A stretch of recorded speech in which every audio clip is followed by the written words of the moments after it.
Veamos qué es lo que dijo Macri. Al almuerzo sí saludé nos cruzamos con la primera ministra británica, en el cual le dije que bueno, que estoy listo para comenzar un diálogo abierto en que incluya, por supuesto, el tema soberanía sobre las islas. ¿Y eso a qué le corresponde hoy? Ella me dijo que bueno, que sí, que habría que empezar a conversar. Las cosas llevarán años, pero lo importante es que comencemos. ¿Y hay algún Y ella estuvo de avance? acuerdo. ¿Qué le ocurre a Macri? ¿Por qué esta invención? ¿Por qué este ridículo internacional? ¿Por qué contar algo sin pensar en lo que ya le había sucedido con Cameron? Con Cameron se reunió, dijo algo e inmediatamente el Foreign Office salió a desmentirlo. No aprendió nada y se mandó esta mentira. Pero fíjense ustedes, Susana Malcorra, que es una mujer capaz como no tiene quizás otro cuadro igual el gobierno, lo hemos dicho en más de una ocasión, independientemente de la discrepancia que genera su presencia como candidata a secretaria de la ONU y que para fortalecerse quizás necesite la aprobación de Gran Bretaña o que Gran Bretaña no la vete. Pero por otro lado, ella se vio venir, conoce el Foreign Office y dijo que no era así como había hablado Macri las cosas. La acción conjunta incluye una serie de cuestiones en temas de inversión y de negocios. Si tuviéramos todo resuelto, también tendríamos resueltos estas inversiones ya realizadas, ¿no es cierto? Claro. Entonces, es una importante y significativa declaración en la cual estamos plasmando en más detalles intenciones para avanzar. Cuando todavía Macri no sabía lo que habían respondido desde Londres y como conclusión quizás a lo que era una versión muy distinta de los hechos, la palabra soberanía con la que Macri se había llenado la boca no existía en esa conversación con Theresa May. Tampoco es verdad que ella había venido hacia él, se encontraron, se cruzaron, él lo cuenta con algunas dudas. Todavía sin conocer estos aspectos, Macri habló en 2 radios hoy por la mañana.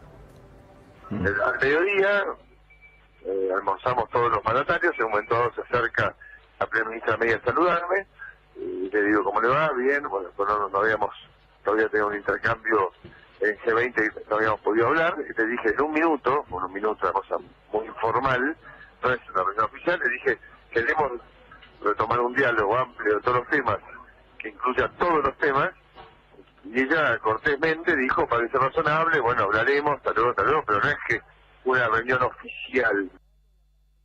Y yo le dije que sí, que la verdad que la Argentina estaba lista para tener un diálogo abierto, que incluya todos los temas, claramente, discutiendo por la soberanía. Y ella dijo que bueno, que le parecía razonable.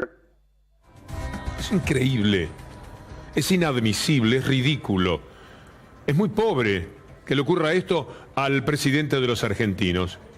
Es una mentira grave además, porque trató de fortalecerla después de lo que Malcorra, por experiencia, porque la veía venir, le dijo. Bueno, ¿qué ha ocurrido hace pocas horas?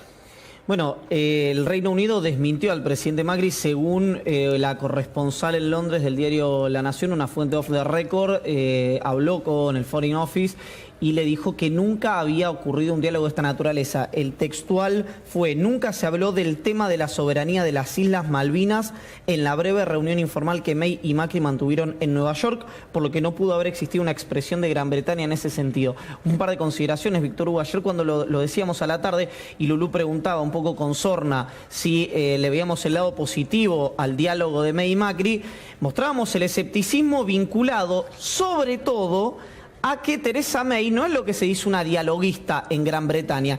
Y un punto más que es, a mí me lo decía ayer a la noche Alicia Castro, la ex embajadora argentina del Reino Unido, que en la embajada existe algo que se llama un wording paper, que es el lenguaje que vos tenés que usar en el mundo diplomático. Y que Macri, si tiene problemas, que le genera problemas a veces su manera de expresarse en lo que es esta comarca, digamos, en el mundo de cabotaje, mucho más en lo que es la diplomacia internacional, a la cual Susana Mabel Malcorra maneja muy bien, y por eso tuvo que desmentirlo, no una, Víctor Hugo, sino 2 veces. Hoy en un diálogo con María O'Donnell dijo: yo le tengo que ser franca, no creo que haya existido un diálogo de esa naturaleza. Pero es una desautorización de la ministra al presidente que se la gana Macri. Exacto. Se ve que Malcorra no tiene más remedio, porque sabe cómo son las relaciones internacionales y posiblemente se la veía venir. Más, quizás alguien la llamó desde Londres y dijo, señora Malcorra, ¿qué está diciendo su presidente? ¿Qué está diciendo este hombre? La vamos a tener que desmentir. Y Malcorra, por algo, no es fácil cruzar al presidente. Lo estaba acusando de mentiroso. No le decía esas palabras. De mínima, de torpe. Sí, de inventor, de improvisado. De mitómano. Mi libro se llama Mentira a Diario, pero esto es mentir de a ratos ahora. Es decir, está exagerando Macri. Nadie le pide que haga tanto. Enseguida vamos a ver qué dijo hoy Cristina Fernández de Kirchner. Pero quiero contarles que el gobierno argentino actúa de esta manera frente al tema Malvinas desde que empezó la gestión. Le pedí a Ernesto Alonso, que nos visitó ayer, veterano de Malvinas, que me recordara algunos episodios. En enero del 2012 hubo una reunión con Cameron, ya la hemos comentado, saben ustedes lo desdoroso que fue eso para la Argentina. El 16 de febrero visita las Islas Malvinas el ministro británico, Fallon, y dice que va a ser una inversión para equipamiento, modernización de la fortaleza militar. El gobierno argentino no dijo ni mu.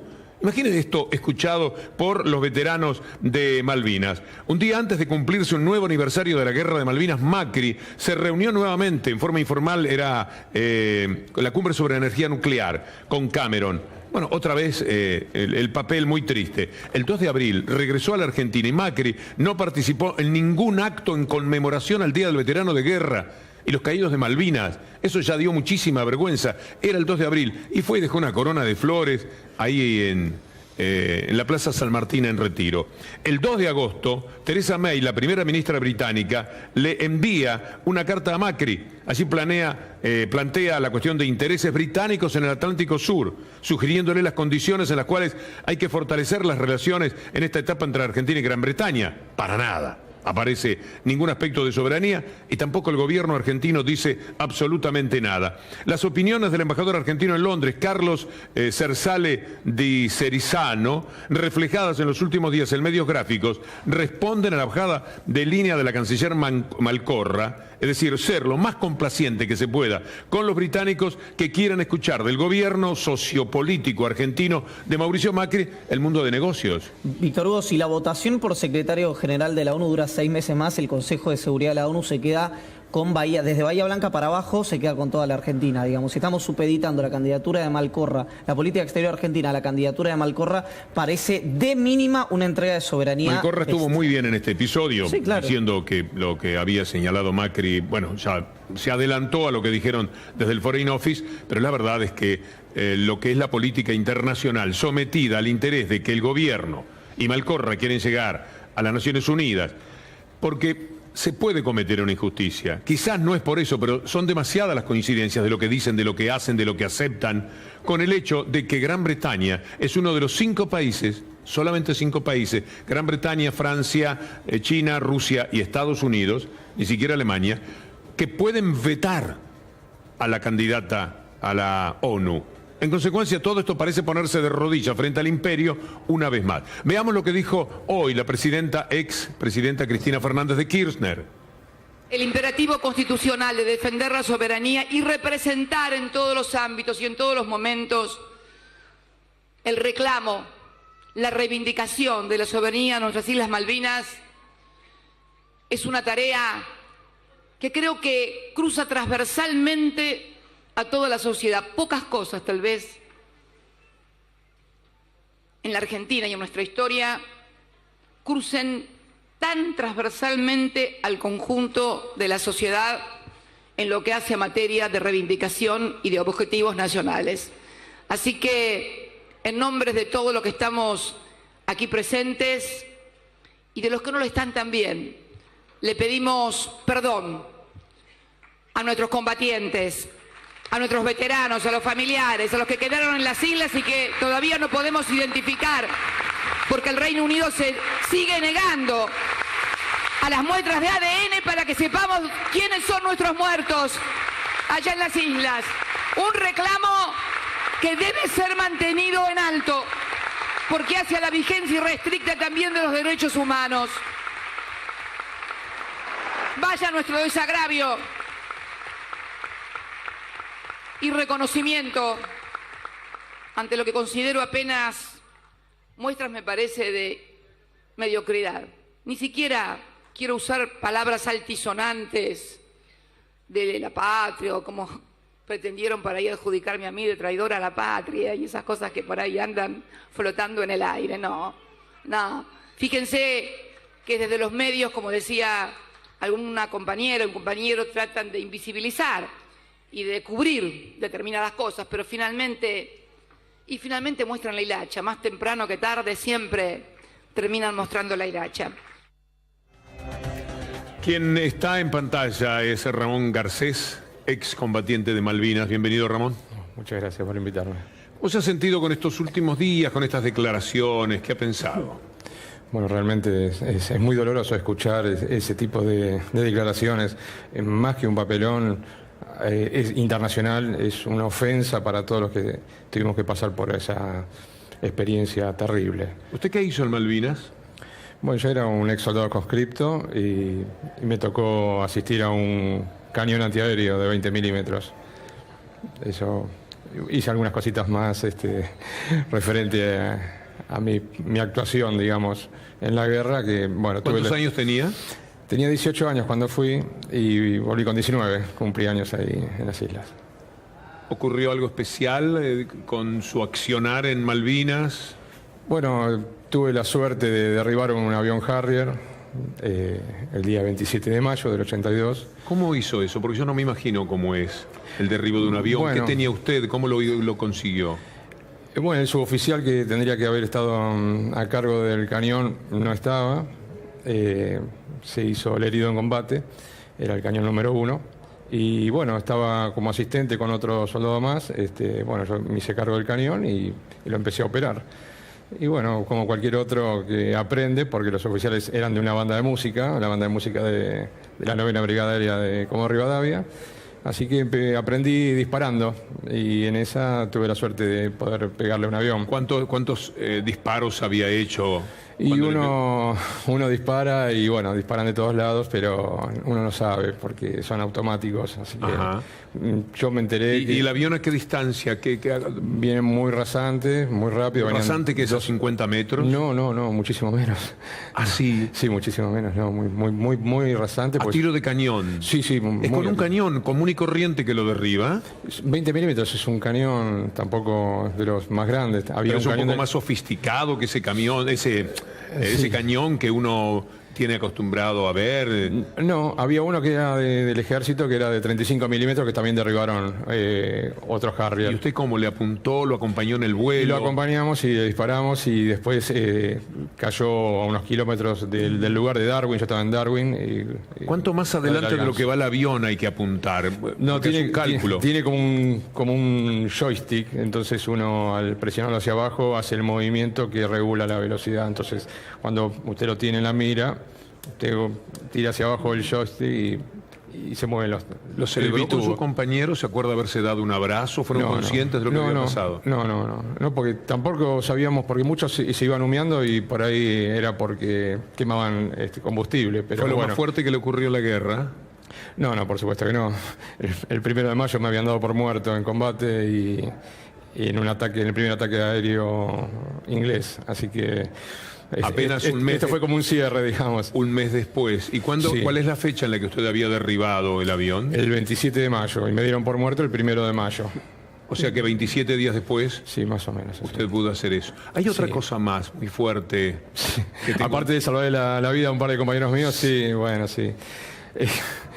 Me da un poco de pudor. Pero dígalo porque es lindo, o sea, nos hace falta. Bueno, está bien, sí. En serio que nos hace falta. Sí. Yo más o menos tengo una idea, pero no la conozco bien la historia. Bueno, resulta que además de poder manejar el cañón antiaéreo, yo tenía mucho frío, sufría mucho el frío y bueno, como era deportista, me ofrecí en esos momentos que no había esa alerta roja, en ir corriendo 2 kilómetros hasta el pueblo de Darwin a buscar unas cartas, porque ahí estaba como las casitas, el grupo comando, nosotros estamos en el medio del campo. Entonces tomaba las cartas y iba repartiéndolas a mis compañeros en el medio del campo para tener una ayuda moral, psicológica, ya sea de familiares si había o de una carta que se mandaba a un soldado combatiente. De las escuelas secundarias, primarias, mandaban cartas apoyándolo a uno, preguntándole cosas. Y bueno, en una de esas cartas que me quedé, bueno, a uno le deseaban lo mejor, le preguntaban cómo se llamaba. Y bueno, Ramón había muerto en combate, digo, ¿qué nombre me pongo? Entonces me puse Cristian. Y bueno, le respondí, dice, ¿cuándo cumplís años? ¿De qué signo sos? Digo, cumplo el 13 de mayo. Bueno, fue una cosa así. ¿Cuándo recibió la primera foto de ella? Bueno, no, eso ya mucho después. Mucho después. ¿Y qué le parece cuando llegó al continente y vio que la autora del esquel era tan bonita? Bueno, me sorprendió porque preguntaba por Cristian Garcés y decía, no hay ningún Cristian Garcés. Pero habrá muerto. No, Cristian Garcés, y Cristian Garcés insistía y tenía 17 flamantes años, y insistía. Y hasta el final, bueno, dice, ¿pero la conocés? Le digo, no, la verdad que no la conozco a esta chica. Y después me dijo, Cristian, pero yo me había puesto Cristian. Entonces fui hacia esa chica, le digo, ¿pero vos sos Roxana? Y me dice, sí. Entonces cuando me dice que sí, le agarré el hombro y digo, no puede ser. Entonces ahí nos abrazamos y bueno, hasta el día de hoy que estamos juntos. Vamos a cumplir 30 años de casado ahora en noviembre. Así que... Digo que era lindo contar. Sí. Yo estoy hecho, yo no tengo nada más que... Quiero preguntarle algo, si no le molesta a Iván. No, yo voy a romper el clima, así que me voy a quedar callado. Yo sigo con los sentimientos, no los sentimientos amorosos, pero sí tienen que ver también con el amor.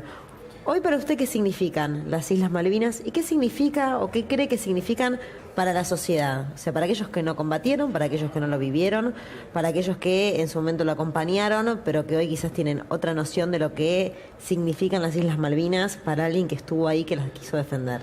Bueno, hubo un proceso de desmalvinización muy grande que ahora está empezando nuevamente, entonces como que lo deja muy distante de la gente, de la sociedad, de las escuelas, de las universidades. Entonces uno trata de trabajar para que se incorpore en los programas de estudio, en las carreras de historia, que se incorpore el tema para tratarlo abiertamente, pluralmente, porque realmente no se trata. Yo, estudiando Ciencia Política en la Universidad de San Martín, estoy reclamando hace tiempo que en los programas de estudio tienen que figurar. No puede pasar como un punto que la dictadura empezó el 24 de marzo del 76, hubo una guerra en el 82 y después vino la democracia con Alfonsín. No, tiene que trabajarse. Por suerte, una profesora en la Universidad de La Matanza, Eliana de Rascaeta, que ella empezó a trabajar, que fue la que me sacó, digamos, de la trinchera para que empiece a hablar hace unos cuantos años. ¿Cómo se llama su señora, me dijo? Roxana, se llama Roxana. Roxana. ¿Con X? Con X, sí. Bien. Roxana Ceserani. Allí la tenemos. 31 años me vino a acompañar. Después. Sí, bueno. Sí, la verdad que estamos muy contentos y intentando colaborar de alguna manera con todo el tema de la causa Malvinas, porque hay muchos suicidios, hay alrededor de 500 suicidios y no sabíamos cómo tratar de visibilizar ese tema, entonces a través del arte hicimos un cortometraje, gracias a un amigo de la Universidad de San Martín, Cristian, que me conectó con un manager, Jorge Sonsini, y me dice, esto hay que hacerlo, y no conseguimos apoyo por ningún lado para hacerlo, queríamos visibilizar esa problemática. Y me conectó Jorge Sonsini con el Coco Silly.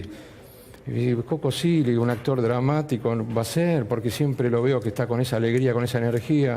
Y bueno, y me conectó, fui a hablar con el Coco Silly y me dijo, contá conmigo, la causa Malvinas es fundamental, yo los quiero ayudar. Y yo digo, pero ¿cuánto me va a cobrar?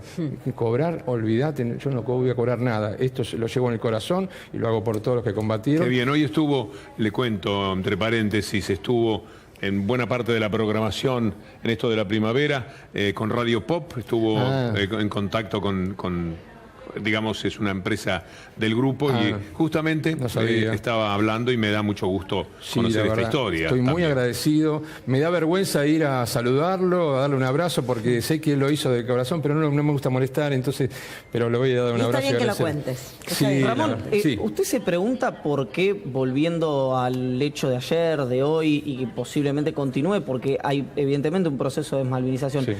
¿Por qué, si es una cuestión de de que no hay interés, como con el tema de los desaparecidos, de la última dictadura que dijo el presidente, o si hay una intencionalidad política de desmalvinizar. Bueno, sí, yo creo que sí, que hay una intención política. Realmente quedó reflejado en todos lados. Inclusive el tema de la soberanía, yo creo que al gobierno nacional no le interesa. Lo he escuchado a Federico Pinedo en algún otro programa que lo invitaron, diciendo que estaban tratando de negociar ese tipo de soberanía de alguna manera, que el paraguas, que no para. Nosotros estamos convencidos que la soberanía no se puede negociar. Entonces, ahí nos van a tener siempre del lado de enfrente, ¿no? No es por cargar las tintas, pero vos recordás que Macri históricamente hay declaraciones de él 1997. diciendo... Sí, que no entendía el tema de las soberanías, que era muy costosa las Malvinas. Sí, claro. Que, dicho sea de paso, yo leía, no lo quiero citar públicamente porque no sé si me lo dijo en privado, pero un teórico argentino que vive en Londres, que un poco es la lógica de Gran Bretaña, esa en algún punto, si no explota económicamente las islas, que es costoso. Pero sorprende que sea para el presidente argentino esa misma lógica. Sí. Por eso quiero remarcar eso, Víctor Hugo, y yo no termino de entender si es ignorancia o si hay una intencionalidad. No, ignorancia, ahí no hay. Lo que sí, estamos muy preocupados porque hace 2 años, el 2 de abril del año 2014, en la Casa de Gobierno, la presidenta Cristina Fernández de Kirchner lanzó el billete de 50 pesos con la figura de Malvinas. Y Macri dijo que iba a cambiar todos los billetes, que le iba a poner animalitos y qué sé yo. Bueno, nosotros lo que le pedimos, que deje el billete con las islas ahí enfrente, y si quiere agregarle uno de los animales que va de nuestras Islas Malvinas al continente, que le agregue un animal, pero que las islas las deje. Es muy importante para nosotros. Lo grave en todo esto, Iván, es que se está despreciando un gran momento, porque la salida de Gran Bretaña del Brexit un poco la debilita. Sí. No está con toda la Unión Europea, con el prepo europeo, para litigar y para discutir si la Argentina le ponía énfasis. En los años anteriores se consiguió una gran respuesta internacional en el Comité de Descolonización de la ONU. Usted sabe lo que pasó. Sí, claro, sí. Se dio un voto extraordinario a favor de la Argentina. Hay legisladores británicos. Jeremy Corbyn, el hombre que va a ganar otra vez las elecciones en el laborismo, claro. Piensa que las Malvinas tienen que ser o compartidas en principio o directamente de la Argentina, como debería. Entonces, todo esto que se armó, todo esto que se produjo, se está despreciando, se está desperdiciando. Y además lo que desperdició esto es absolutamente periférico, pero como le metió, a mi criterio, puedo equivocarme, un disparo en el medio de la cabeza a la candidatura de Malcorra a la ONU. Digo, en este marco en el que hay una diferencia de criterios y en el que no se sabe si estamos supeditando la política exterior a su candidatura, parece eso. ¿Usted cómo vería, con qué ojos vería la candidatura de Malcorra a la ONU? No lo veo muy... los peores. Sí, claro. Ahora no. Ahora el peor de los conceptos después de todo esto, realmente.